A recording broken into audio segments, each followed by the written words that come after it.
whatever it says. You're gone live, people. You're live on air. Hello. This is going to be an unusual show for you guys because we're jumping from face to face. This is my face. Are we jumping already? Huh? I said, are we jumping already?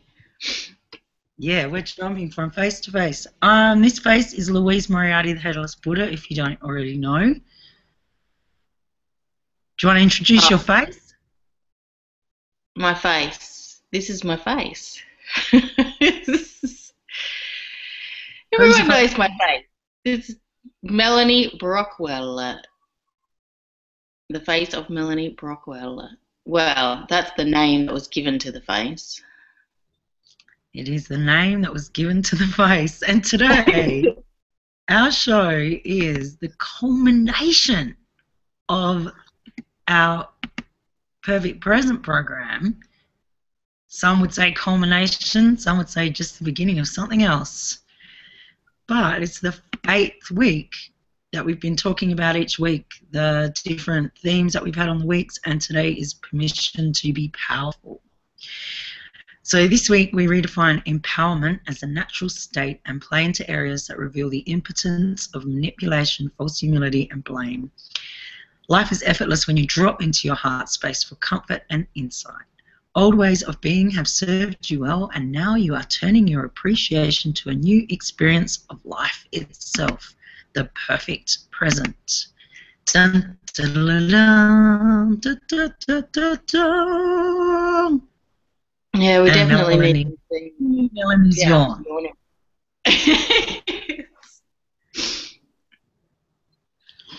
So, permission to be powerful.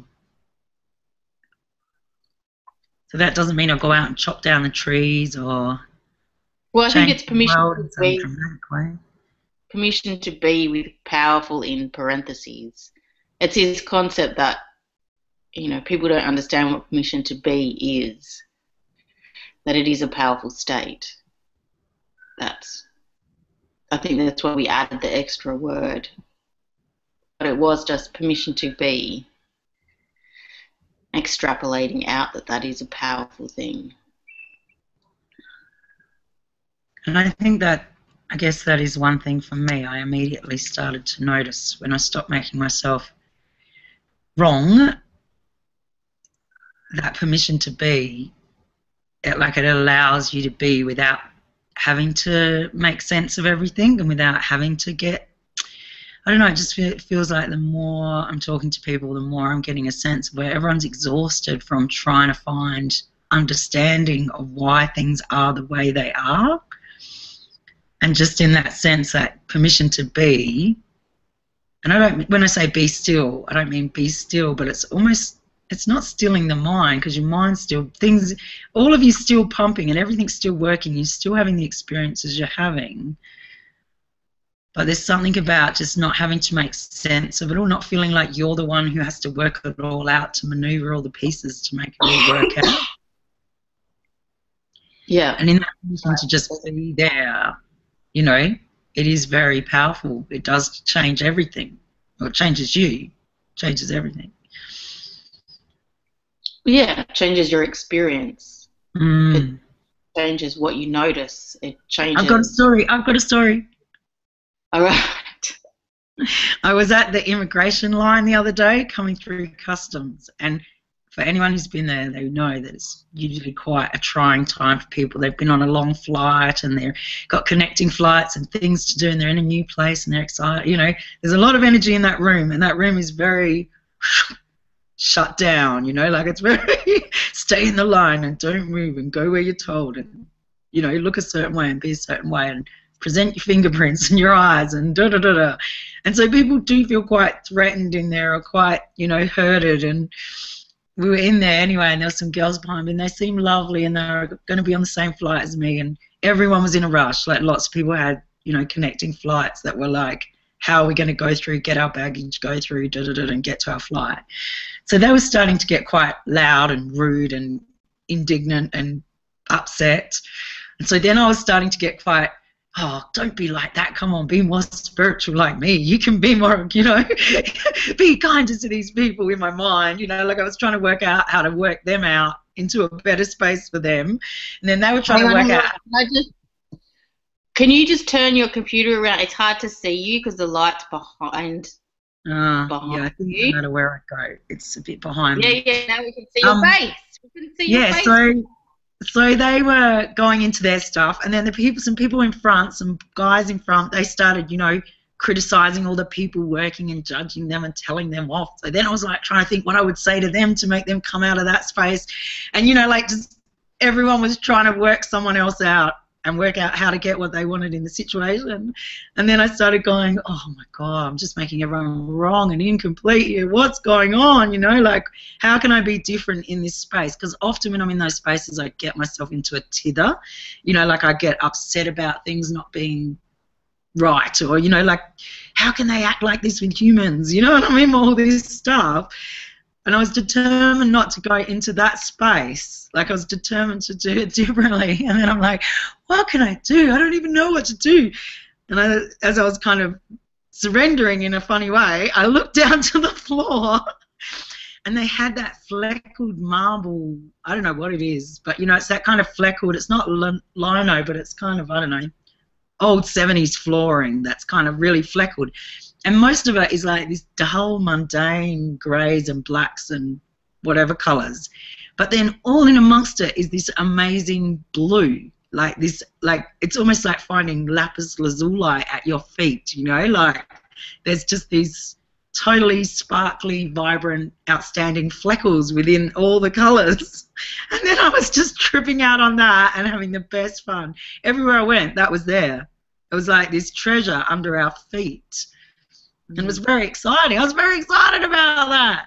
I still kept it to myself and was a superior spiritual being and just had the experience all to myself and let everyone else rush around in their distress. But that was fabulous. I very much enjoyed it. But that is there. I mean, somewhere it's not separate. And I'm always going to come back to that. So if you're having the experience of the linoleum, it's not separate for them. Whereas if you're sitting there stressing about what it is that you should be saying to intervene to fix the problem, that's not separate from them either. So whatever your experience is, it's not that just because you can see that you're talking to someone that you're interacting. That interconnection exists whether you're speaking to them or not, whether you're thinking about them or not. So whatever you're doing is part of their existence as well. So all of that, there's no keeping it to yourself. I mean, the only experience that you have when you say it out loud is your own experience.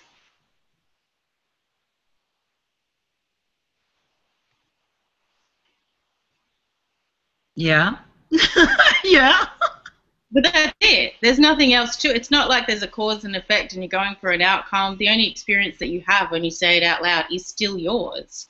So the difference between the experience of thinking it or not thinking it, of saying it or of doing it, the only difference is your experience.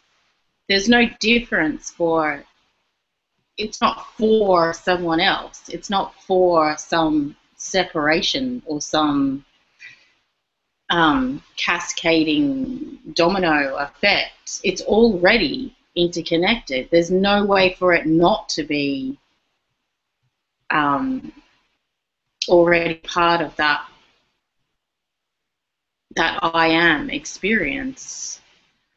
I don't know, there's just something very comforting in knowing that whatever is happening for you is relevant. It's relevant to everyone else, but not in that separation language, not in that cause and effect way. And the only thing that's, that is for you to pay attention to is your experience, because it's the only sense of reality and where you are and who you are and what's happening that you have. Yeah, I think too, though, there's many of us who are, I was going to say social workers just because I was trying to find somewhere to stay with a social worker. But, are social workers in the sense that we do have a purpose to make things different. it feels like, to change, I don't know, to be with people, to share something different. It does feel like, well, it just feels like whatever we do on the planet, it's going to affect change. Like, change is happening all the time, and all of us interact with the world in a way that affects change. So I just wonder about that, because, you know, we look at people like, I don't know, Gandhi or Martin Luther King or Mother Teresa or whoever, the Dalai Lama, and hold those people up as examples of people who have been powerful in the world, in the sense that they have, you know, freed people from suffering or some such thing. You know, they've given people circumstances that are simpler, easier for them to handle. I don't know. I'm not an expert on what they did or why they did it. I can't really. It would be hard for me to speak to how that's relevant. It would be hard for me to say how that operates. You know, how to tell a different story about it. Because I mean, the only difference is the story that you tell from duality, or the story that you tell from oneness or heart alchemy. It's not that the people are doing anything differently. It's just that the way you understand it, the amount of information that you have available to you is different. The way you assess whether someone is equal and essential is different. You know, putting those people above anybody else wouldn't happen in heart alchemy. The idea that someone's activities are more important than somebody else's wouldn't happen in heart alchemy. There's just a sense that we are spirit manifest, that reality is, you know, it's energy and it's constantly changing, but it's not changing from a fixed point where I am separate from something else and I can go out and move something else in a way that's separate from me, because that, just by being in existence, I am part of that interconnection, and the change is reality itself. It's not something that I have to push out into some separate world, some objects or etheric space that's not inherently connected or interconnected to who I am. So it would just be about telling that story from a different cosmology. But I don't. You would probably have to ask someone who knows more about their lives. I still go, like, for most people watching our show, for most people doing the course, they come out from a place where they want their life to be better, and they feel like once their life is better, they will be able to have a new interaction with the world where they can have a more profound effect on it. They can come into people's lives, and with their coming through, that will make people feel better. It won't make them feel worse. And I just wonder about that, because in the sense that most people would relate permission to be powerful to the sense of being able to create more powerfully on the planet, manifest what they want, have experiences that excite them, whatever it is. Be a more powerful agent for change, be a better entrepreneur, whatever they're going for. Because for most people that feels like their purpose.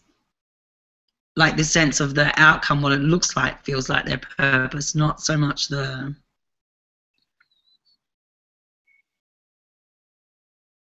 less tangible aspects of it. I'm not sure what the question is. Like, because it's just around what people think permission to be powerful means. It is just around that. Even that sense of, for me, travelling through a situation that I've travelled through before and feeling like I've somehow been more powerful in that situation, had less negative impact on people. Like, that's what it feels like. It feels like I think that powerful is coming in and being able to manipulate change better.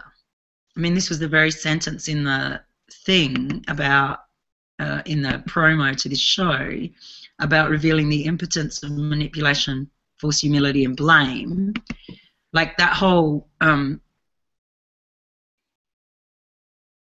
don't know, like, because I still go, I'm still seeing the permission to be and the powerful as I will be more powerful at being able to manipulate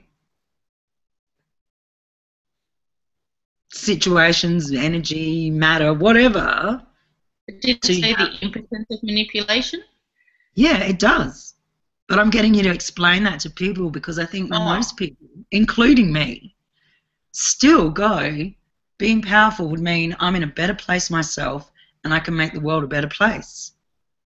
No matter how they look at it. Like, you know, me being at the airport, it's like I look at that situation and go, how can I be in a better energy for myself so that I can have a better influence on the area around me so that it feels better? And I do feel separate when I'm moving through it. I feel like I've got my job to do in there, and I'm separately moving around, and I am having an influence on people.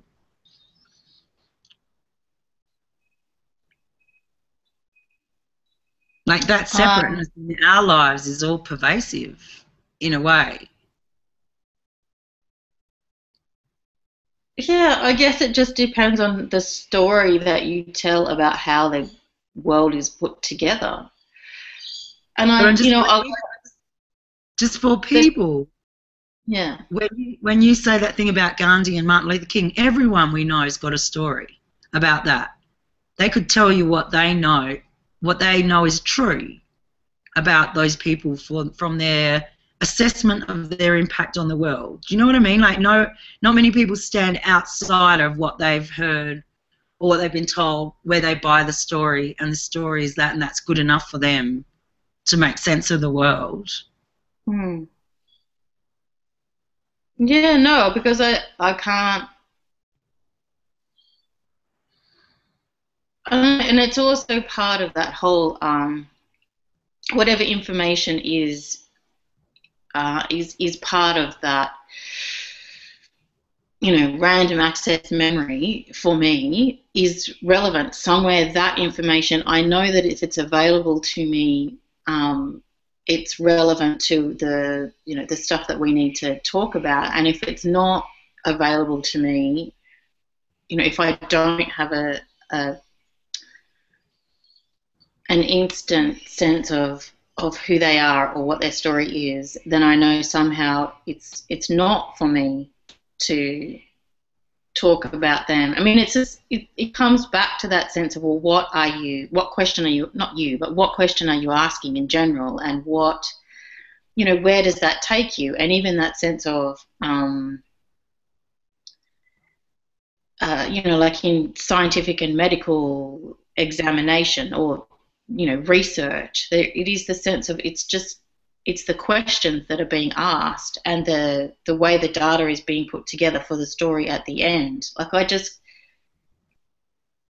I know it feels like that's different to the story of I think my purpose is in change and betterment and connection. But it's not separate from that story, because somewhere that story comes from all of the structure of how you see the world. So, you know, within that structure, if the story tells you you are separate, and you find all this evidence that you are separate, and you know, the information that you're using as that evidence has got nothing to do with being separate, but the story that you're telling looks for the evidence of being separate, and so that's where you store it. You store it in the bucket that proves that you're separate. And then from there, so you've made that a fact. And then, you know, from there you go, oh, and, you know, the story about my distress is, you know, I'm not sure, but it just feels like there's a lot more going on. There's a lot more basic information. There's a lot more structural information involved in what you're saying than just, oh, true, you know, tell me a story that makes it true or not true. You know, there's no analogy that you can lay on top of the structure of someone's cosmology and make it different. You can't, it's not about opening someone's eyes to something that they're too stupid to see, and it's not about opening someone's heart to something that they're too shut down to notice. It's about if you feel the pull to something other than the concept of an evolution in a flawed society, if you feel the pull to something where interconnection is inherent, if you feel the pull to something where, living mastership is in the present, if you feel the pull to something that doesn't want to make anyone right, wrong, or incomplete, if you feel the pull to a sense of, I just need to be present to this moment, and all the wisdom of all that is available to me in a living experience. It's not something that I need to attain cognitively or through, some other separated categorical experience of reality that I can prove when I have enough money and people like me and, I'm doing what I love. Like, if you feel the pull to something else, then you'll investigate the ideas. And then in investigating the ideas, you've made that first surrender to a different experience. And then it will be true for you. Because if it's not true for you, it's not relevant. Like, it's not about convincing people that there's an alternative.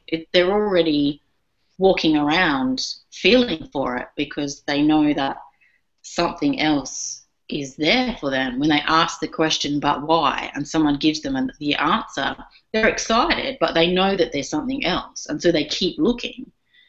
And then you get to the story about heart alchemy and oneness, and you go, okay, well, maybe it's in there, because somewhere I feel like that's more accepting, that's telling a story that allows me not to make enemies, and it's telling me a story that allows me not to be in overwhelm, and it's telling me a story that allows me, to move through the world both connected to all the wisdom that has ever existed, but not having to have all the answers, and certainly not having to constantly be on a search and never reach anywhere.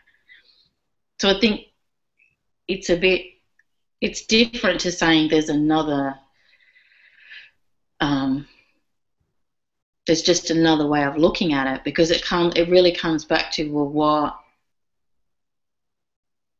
what is the structure that's in place? Because once you feel that pull, then you go, okay, so what is heart alchemy? And then we go into, well, here is the whole structure of the story that you're telling at the moment.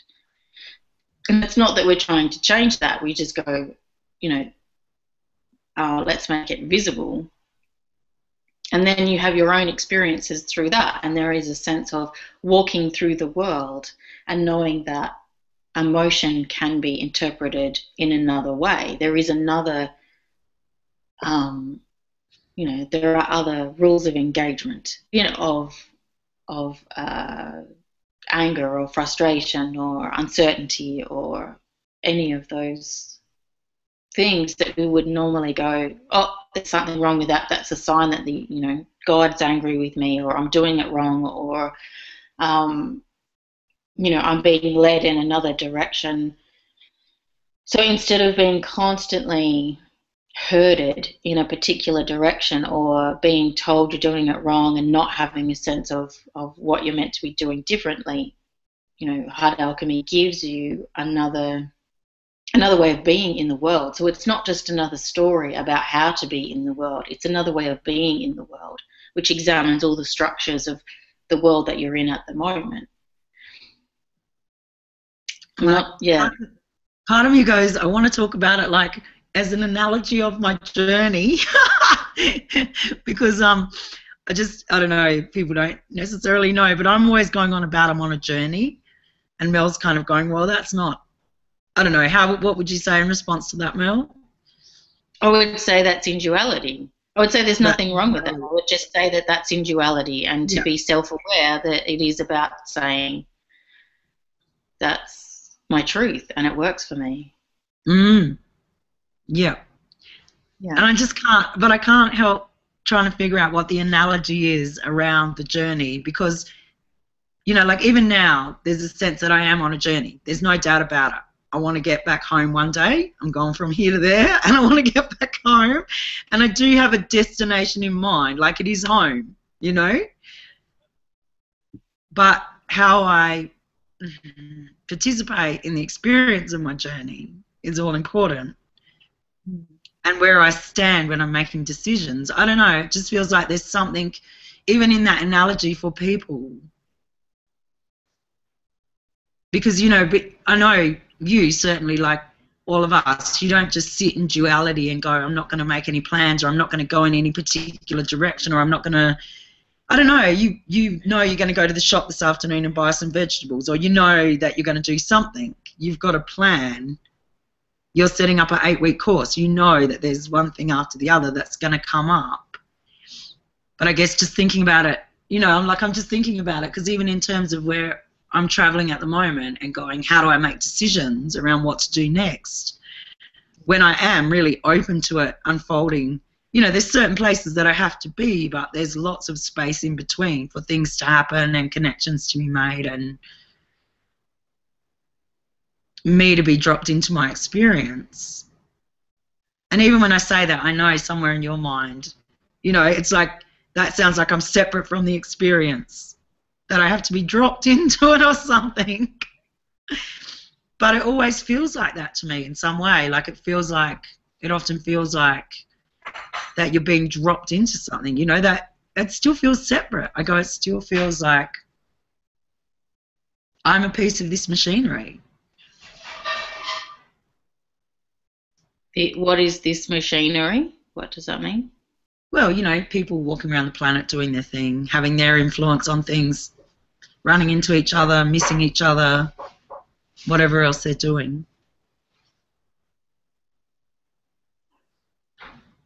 Say it again. What's the machinery? What does that mean? There's me, there's a tree, Yeah. there's you, there's Jana making toast in the kitchen, there's a fireplace over there. I don't know, like that sense of being separate feels separate, you know, like it does for most people here on the planet. They feel separate. They feel like they're born into a family and they don't necessarily belong. They feel like they're born into a culture that they're at odds with.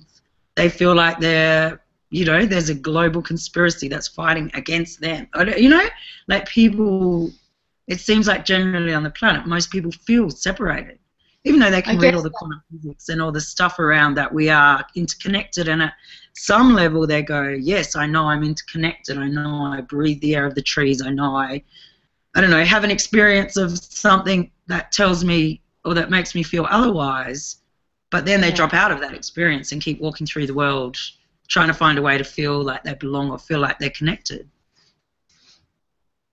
I guess, well, maybe it's got to do with all those stories that I've read. Because in physics, in quantum physics, in sociology, in politics, in economics, in history, in spirituality and healing, in culture, the story is there is no end. So we're all made of energy. The end of your body is not the end of what, you know, makes you you. What makes you you is changing every day and is, you know, interconnected with a, you know, what I call a quantum map. Like all of those things are real for me. They're not stories that I read on the side as some kind of investigation. That's when I walk through the world, that's what I see.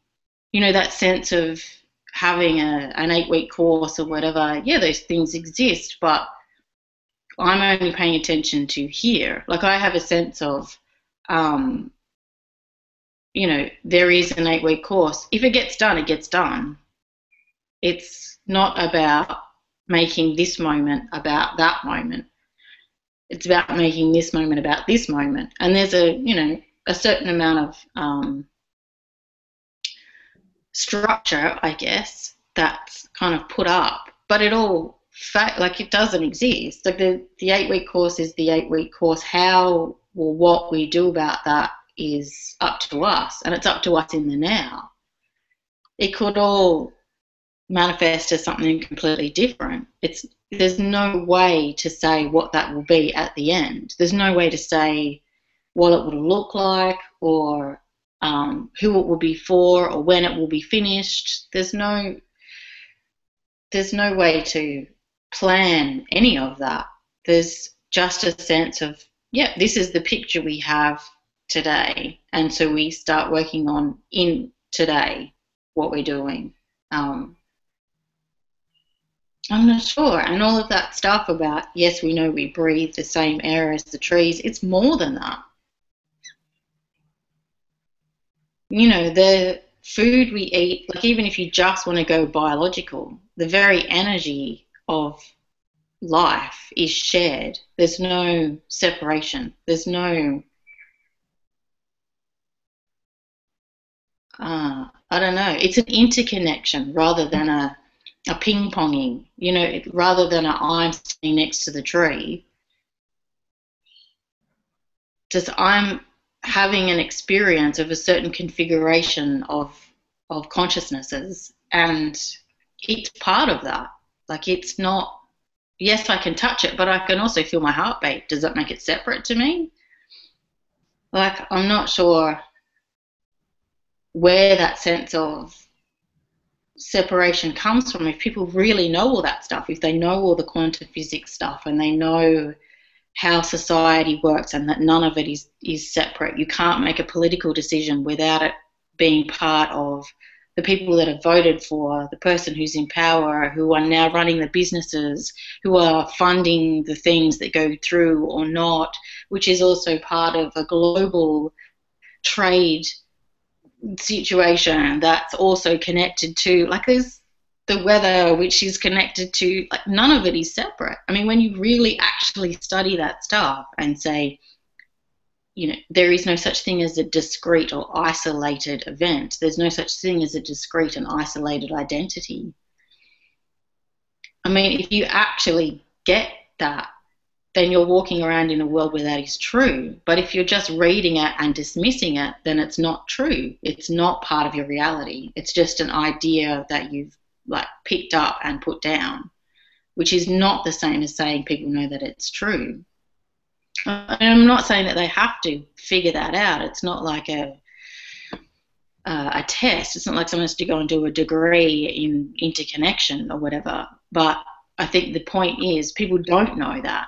People are, you know, saying that people know that is not true because they don't, because they'd be walking around in a world where it's true if they knew it. I'm not sure why that's important. It does feel like people think it's a test, like, you know, the oneness test or the whatever test, you know, like it feels like people are walking around going, how do I find proof for this, or where do I, you know, keep letting the story, the proof align with the story. I want to keep finding evidence for that proof to align with the story.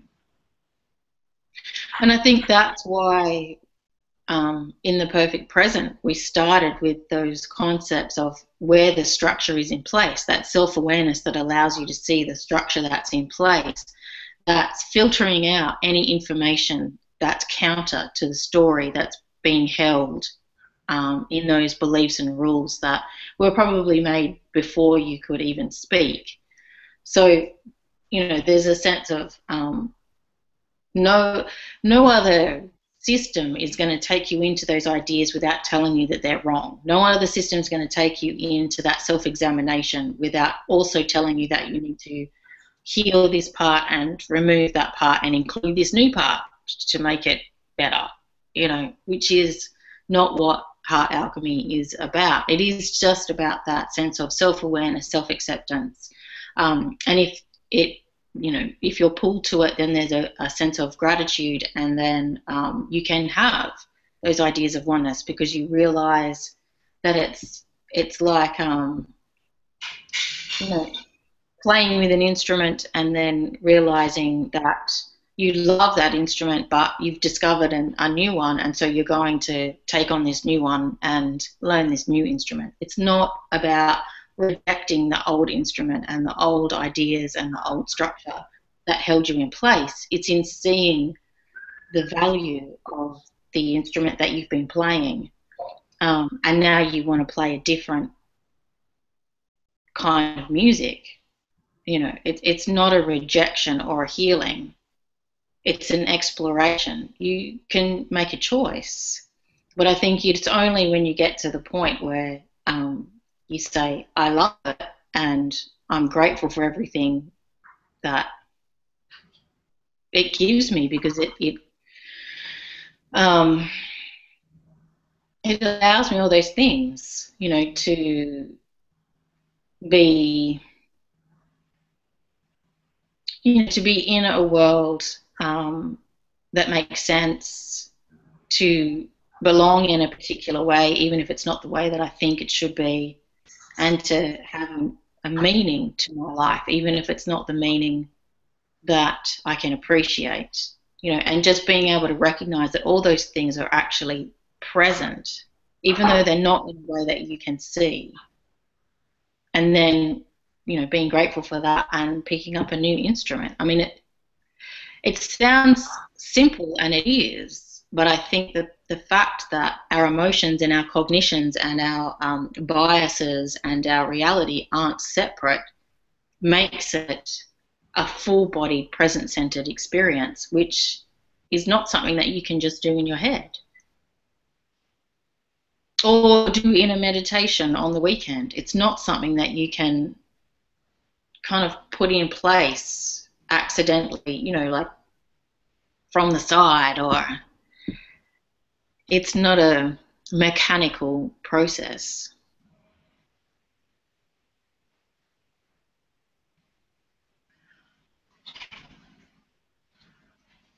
I just get a sense of people going, well, then how do you do it? How do you change? Because for most people, they're seeing it as a change they have to make. They're seeing it as something that they have to adapt, replace, fix. I don't know, like it feels like there's that sense of, well, then they want the instruction manual. They want us or someone else to tell them how to do it, which is where religions and philosophies and modalities on the planet have prospered and thrived. That they want someone to tell them they're doing all right. You're doing all right, kid. Yeah. Yeah. Well, I mean, that's pretty much the only message in Heart Alchemy, is that whatever you're doing it for a reason. And it's a very wise reason. It's a very wise reason that's keeping you safe, giving you a sense of how things work, a sense of belonging and a meaningful life. There's no part of the story that says you're getting it wrong. There's no part of the story that will diminish what you've done or the choices you've made or, what you want. Like, none of it's going to turn around and say, you're a moron for not figuring it out. It's not about that. It's about wherever you are, you're there for a reason. There's a sense of purpose in every experience. It's just about being able to see that everything is sacred. And it's only if that's what you want. I mean, you don't have to have that experience. If you get to a point and you go, actually, I just really like to be able to let go of the idea of everything is sacred, then go do that. Like, nobody's, if the reason people sign up for the perfect present is to have an effortless life, and their sense of effortless comes back to, well, I don't want to have to make it all sacred, then they can do it that way. There's no... And then, there's still, when things get stressful, you'll have a way of understanding it that doesn't, blame the rest of the universe or make you a victim of forces that are, trying to manipulate you. Like, you have a different story in place. So even in those moments of doubt and distress, you've got another way of interpreting what's going on, which at the moment there is no other way on the planet of interpreting what's going on. The only story that comes in is either someone else is doing it to me or there's something wrong with me. There is no other story. So this is another story. This is another way of interpreting what's going on. And it's not just interpreting the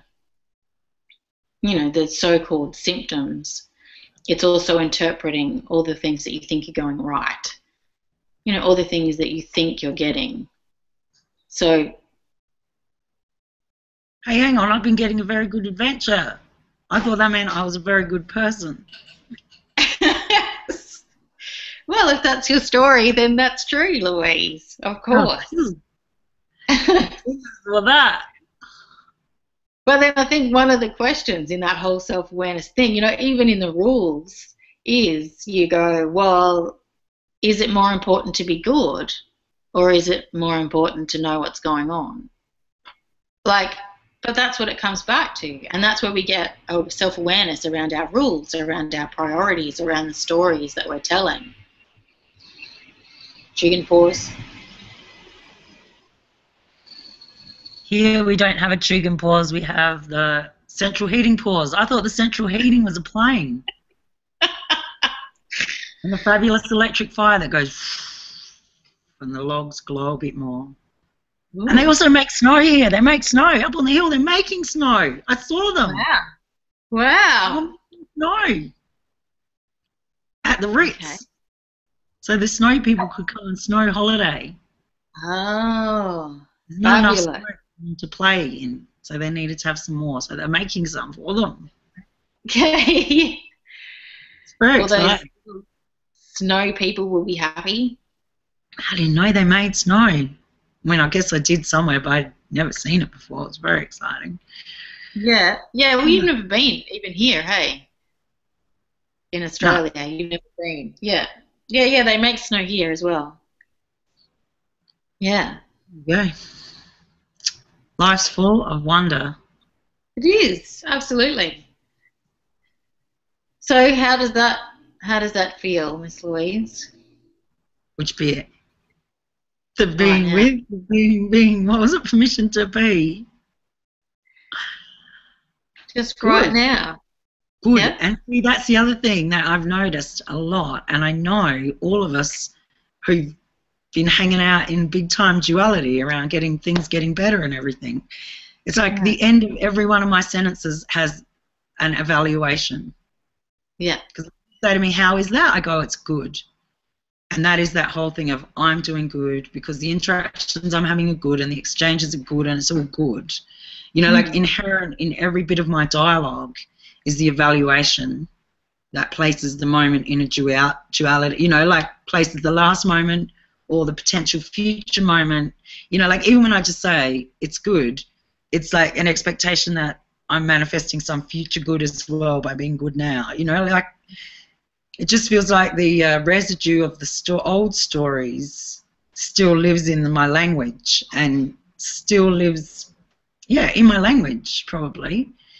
Because there is that sense of when you ask me a question, I answer it with an evaluation, with a judgment, and that judgment extrapolates out still to mean something. And it is into that area of that we're cause and affecting, you know, like we're running around the planet having an impact on things and what we do changes them in a particular way. Yeah.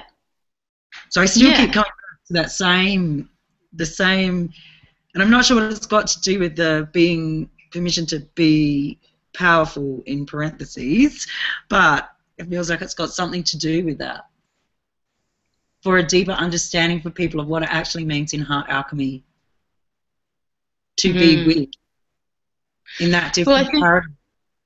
Well, I don't think it will be different. If that's the stories that are coming out, then it's not different. And I think it is just about, so how can you be with? Yeah, like as you say, so how can you be with if that is the story that's being told? Because if it's not a sense of being a little bit pregnant. If you're not using the language or seeing the world in that way, if you can't, you know, whatever you can't do is not important. What you can do is what's real. So if you can be on a journey, if you can feel like you're changing people, if you can, you know, do all those things, then that's where you are. So how can you be with? How can you make that visible and not something that's right, wrong, or incomplete? You know, that's more about what the process of heart alchemy is for. It's about self-awareness and self-acceptance, that sense of you know, it's not that I need to make myself something I'm not. It's just that I need to make visible what I am and know that that's perfect and it's serving me perfectly. How can I see that that's true? Well, first I have to make it visible. If I make it visible, a whole lot of judgments are going to come up. Great, let's have that conversation. And then once we make visible all those judgments, we can get to the heart of the story that's holding it all in place, and we can be thankful for the story that's holding it all in place.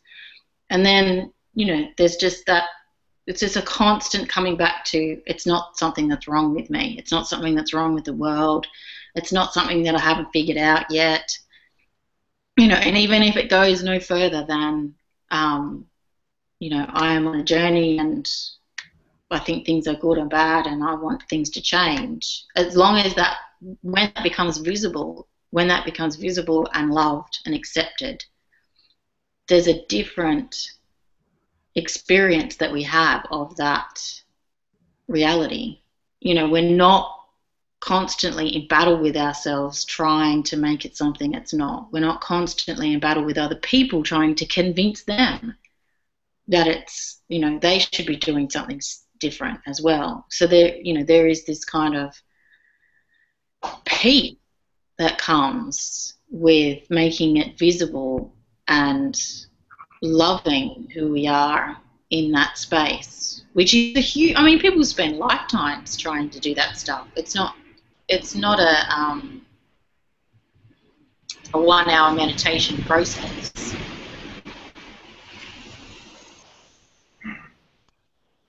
And so even when you say it like that, though, I feel like people drop into, so see there, it is evolution. We are on a conscious, expanding journey where, after several more lifetimes of us having these experiences where we're able to be with and drop in, maybe we'll get a glimpse of nirvana, maybe we'll get a glimpse of heaven on earth, maybe we'll be able to operate in a space of love, where we're impacting love on other people constantly.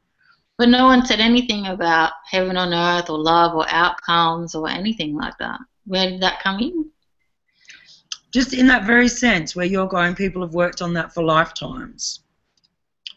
That's part of the big story that's playing. But people have spent lifetimes simply trying to make... Sorry, can you say that again? I spoke over you. No, that's all right. I was just going, the people have spent lifetimes trying to make visible and, that sense of self-awareness. Self-awareness is not like a heaven on earth outcome. Self-awareness is a living process, because you can't become aware of yourself and then go into the next moment and not be in that process. Self-awareness is not an outcome. It's a living wisdom. It's not something that you're not the same person in every moment. You're not the same person every week. You can't get to a point and go, oh, that's it. I know who I am now. I can just go out into the world, and I don't know what the story is after that. But it's a sense of fabulous. Can't you go out into the world and be fabulous? Isn't that what you're doing? Can't you just be fabulous anyway? I don't know. I just go, it's like the whole surrender thing. It's not, you don't do it once and then that's it, you've done it for a lifetime. It's something you do in every moment. It's something you do in every moment. That in the contract? You just had to say it once, like a little vow, and then that was it. It was done. It's like marriage, you say, I do, and then happily ever after, no more surrender, no more love, no more. You just should have been all sorted by then. I thought that's what the fairy godmother was about, Mel. No. I thought the fairy godmother waved their magic wands and then everything was, I don't know, stable. No. No more change. In order for life to be magical, life needs to be magical. And it's that commitment that you make in every moment. Do you want to be good, or do you want to be effortless, or do you want to be aware, or do you want to be the wisest person in the room, or do you want to be the angriest person in the room, or do you want to have the most physical power, or do you what commitment are you making in every second? Because that's really what it is. And self-awareness is making the commitment of, I want to be self-aware. I want to make visible what's invisible. I want to be with no matter what. Whatever the commitment is that you're making it in every situation. You're making it in every second. You're not making it and then going out and playing by some other rule. It's not a yeah, like you say, it's not a contract. It's not a ceremony. It's how you live your life. It's how you show up. It's the way that you walk around in the world. It's why you notice what you notice. It's how you feel present.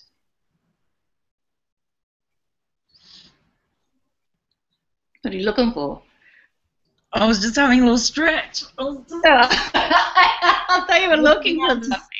I was looking to see how I looked at the world.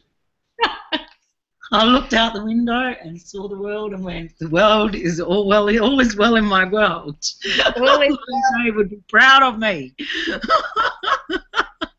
She would give me a pat on the back. I would get points.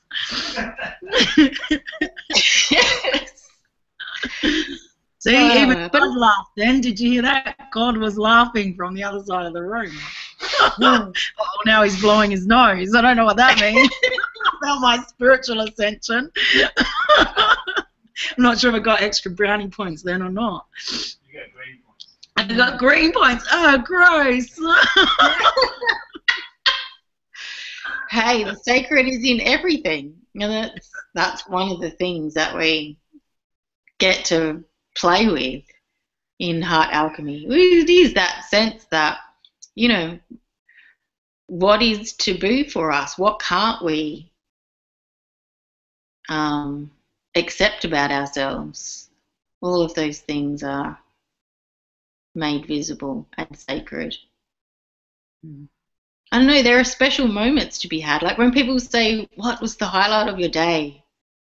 I just go, well, maybe it was something that I can't even remember because I was paying attention so vividly that it's not even stored. Like, it's not even stored as a chemical emotional memory. It's just a part of some magic that occurred today.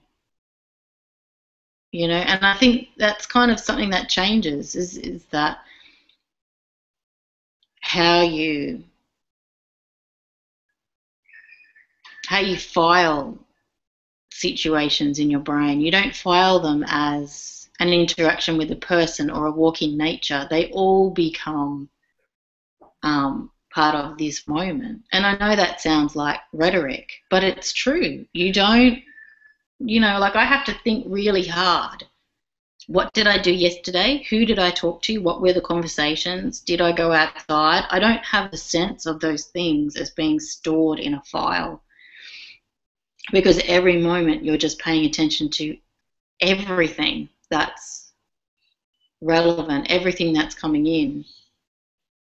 It's just a very, I mean, from the stories that you tell me about what people, how people live, you know, and the things that they're thinking in their head and the way that they're focusing on the world, it just feels like a very different reality. It is like your flex on the floor in the airport. What about him? Well, it is just like that's what's relevant in that moment. All that other stuff is occurring, but what's really going on? Like, what's really going on? In that moment, what's really going on? Like all of that stuff, but at the same time, just because that's within a visual range or, you know, something's within earshot doesn't mean that's the only thing that's going on. You are tuned to everything that's occurring. You know, there is a sense of, you know, Mars in retrograde or, you know, some other conflict on the planet or a decision being made in politics or someone having an orgasm or a child dying in some country. Like it's all of it is part of the information that you're receiving. There's nothing that's not part of, the information you're receiving doesn't stop within your visual field. So all of that, and I call it information because none of it is separate, whether it's, you know, you want to separate it into chemical or emotional or physical. Like for me, it's all just information. It's all relevant. So that sense of what are you paying attention to, like what's happening now. I'm not in an interaction with another human being who's separate from me, and like That's interesting because someone was saying last night how you know, they're doing a massage course and they walked in and they've had heavy, hectic days and they walked in and they burst into tears and that's what they needed to do. But everyone in the room had their reaction to it and wanted to figure out why, wanted to have an impact on it in different ways. Mm. And they were also then thrown into struggling with, well, what does this actually mean and why am I having this emotional experience? And, you know, of course, for all of us, most of us go into, well, how do I change this? What's going on for me? Why is it so, Professor? Is it, you know, am I crying for my own exhaustion? Am I crying for someone else's experience? Am I crying because I made a bad choice? Am I crying? What am I crying for? What am I crying for? You know, like, and we put a lot of energy into trying to work out why the emotional experience we're having is the way it is. And we put a lot of, you know, energy into trying to change it. Yeah. In a particular direction when it will just naturally change anyway. Yeah, and it's like it's being with that experience, like whatever the structure of your reality is how you will be with that experience, and that's where that pull comes from. So if the structure of your reality tells you there's something wrong and you need to have an explanation, then that's where your focus will be, and that's the experience that you will have, because it's not just the tears, it's all of that other stuff. It is all of those ideas about what it means. So you've already got a story about what it means, even if the first thing that comes in is, I can't make sense of this. You've already got a story that I need to make sense of this, you know, in a particular way, and that will be your experience. And it's so interesting too, where we judge, like we're always thinking about the so-called, what we call negative experiences, but we don't give the same scrutiny to the reasons behind, you know, why am I feeling blissful? You know, what is all the things that led to me going, this is a blissful experience, this experience is a good one that I want, that ticks all my boxes. Like, we don't give a lot of scrutiny to the, you know, what it is that's led us to believe that this is a good experience. You know, like you were saying before when I was saying about Gandhi and Martin Luther King or whatever, you know, like what is it that's made us go, tick the box, if I could be like them, that would work for me, that would be right. You know, it would be seen as right by people. Like, somewhere we've created a whole story around why that is something to hold up as an example, and other things are, you know, not on our radar. Yeah. In that same way. Yeah. I'm just trying to think. There was something else like that you were saying in there.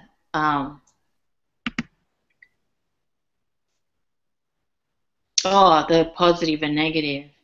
Yeah, and even that sense of the positive story being about sacrifice. You know, even in that sense of, say, for people to be a certain shape, or, you know, to have their skin or hair or health at a certain level, there's this whole story about sacrifice. So it was the chocolates I didn't eat, and the pain that I went through when I went to the gym, and the things that I did to control myself in order to have a body that looks a certain way, or a state of health that's, I don't know, it's like there's a righteousness to that whole positive experience that's about, well, it feels like it's about sacrifice. It certainly isn't about being effortless. It certainly isn't about acknowledging, you know, who we are and celebrating that. You know, there's a whole list of tests that you have to pass in order for those positives to occur. I'm not sure where that goes for people. Does that mean I have to celebrate having a headache because I haven't had a coffee this morning? Come on, people, really? Yeah, but how do you then? So how do you be with that without making it? And how do you know it's about coffee? Well, you don't. That's the other thing. There's so many contributing factors that I could hook on, but I'm hooking on that one because I think I want a cup of coffee. Well, you can have your cup of coffee, All you know. right, yeah. Yeah, there's no part of the story that says you can't, like, and it's not about indulgence. It's about responsibility. It's about saying that's what I want and I'm choosing to have this. And And I'm not. I'm just going to come back, and I don't know if it's a good time to come back, but maybe it's the next show. Yeah. That sense that even when we start talking about that, there's a part of me that wants the drama to continue. You know, like it's like, oh yeah, but then to get the coffee, I've got to walk out and it's cold, you know, and it's freezing out there and it's a long way to the shop and I don't even know where I'm going. You know, it's like we're addicted to the drama. We're addicted to the excitement of our personal little story for so many of us, you know, like, you know, even when I think back to those girls in the thing, it's like, oh, our plane, we're going to be late. It's going to be da-da-da-da-da-da-da-da. And it feels like it's a big performance we're doing about our story. Yeah. Making it Yeah, well, important. it has. But even for, the longest time, if you have a look at, particularly in Western culture, but certainly in other cultures, there's life, private and public, were always about a particular performance. So depending on what caste of society, you were in, you were only allowed to wear particular fabrics, you had to speak in particular language, you were only allowed to touch people in particular ways. Even the way you held your hands and your head was dictated by who you were, what gender you were, and where you lived and all that other stuff. Louise is doing hand movements. So life has been a performance. Like, there was very little room for you to physically move in that space outside of what was dictated by what society said you were, how society identified you. And that has continued. We have. And it's the same as when we talk about the kids at school who have been diagnosed with something, and the teacher attributes everything to that diagnosis, even though it's got nothing to do with it. Like, there are some situations that are completely irrelevant to that diagnosis, that they're just having a shit day, or, maybe they're hungry, or maybe something else is going on. Maybe Mars is in retrograde. Like, there's so much. Hey? I was just talking to Ross the other day, and we watched the Salt documentary. If you haven't seen this documentary called Salt by a director called Mick Angus, it's beautiful, and it's about this artist who goes out into Lake Eyre to take photographs. Anyway, his artistic process and the way he thinks as an artist very much is the way that Ross thinks. And we were talking about, how much of that way of being in the world is just their natural way of being and the way they explore the world, and how much of it is because for them to be an artist in this society, they have to conform to all the norms that society and culture and other people expect of an artist. So somehow these two people in very separate places with very different modalities of being an artist, both very much configure to the same way of thinking in the world. And we were just talking about how much of that, but that's back to that something's being imposed upon you again. Like, no. So what I'm saying is that life has been, that sense of life being a performance has pervaded cultures for a very long time. It's not a new thing for us to think that we have to behave in a particular way. Like, that has been. Life as a performance has been going on for a very long time, and it is that sense of duality of the fact that who I am inside is not who I am outside. Who I am outside, needs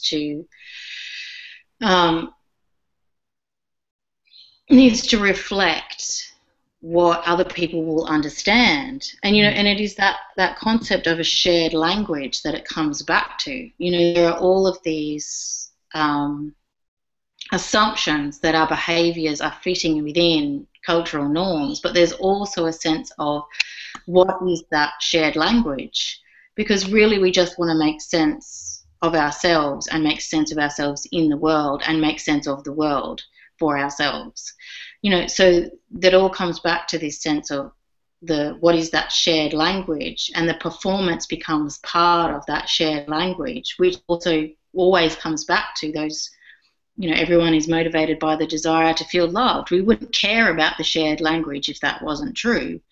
That sense of how I make sense of the world makes me safe comes back to the shared language, and how I belong is the shared language, and what makes my life meaningful is the shared language. Because if you had one all of your own, which you do, but if you did that consciously, if that was visible, then there wouldn't be any stories about anyone else. You would know that everyone has their own language. You would start explaining what other people are doing in a way that's outside of you.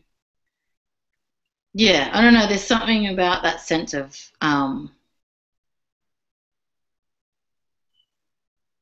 who I am that comes into play with heart alchemy in a very different way to, psychotherapeutic theories and other spiritual texts. It's a very different sense of how you know who you are, or how you explain that performance, not as something, like you say, that's being imposed upon you, but as part of our motivation to feel loved. Indeed. Well, Miss Melanie Brockwell, it's time. Okay. We've got another call with the inaugural participants of the Perfect Present program. So if there's anyone else who is intrigued out there, we'll see you next week, I'm sure, or we'll see you on the program. And how do they find it? www.miraclesandwonder.com. No, or is it down miraclesandwonderdownunder.com. Excellent. That'll be fabulous. And I'll just show people, because they won't see them at the Body, Mind, Spirit Festival because I forgot to leave some. There's a postcard. Oh, no. There's a postcard, Mel. You'll be happy to see it. There's some in the glove box of my car when my car comes back. There's some in the glove box of my car. Hey? There's some in the glove box of my car for you. Yeah, the car's not here yet. No, it'll come home soon, though. Oh, okay. Sooner than me. Sooner than you. All right. Well, I guess I'll talk to you in about 5 minutes. But we'll see all the people later. Have fun, everyone. Talk to you soon. Bye. Bye.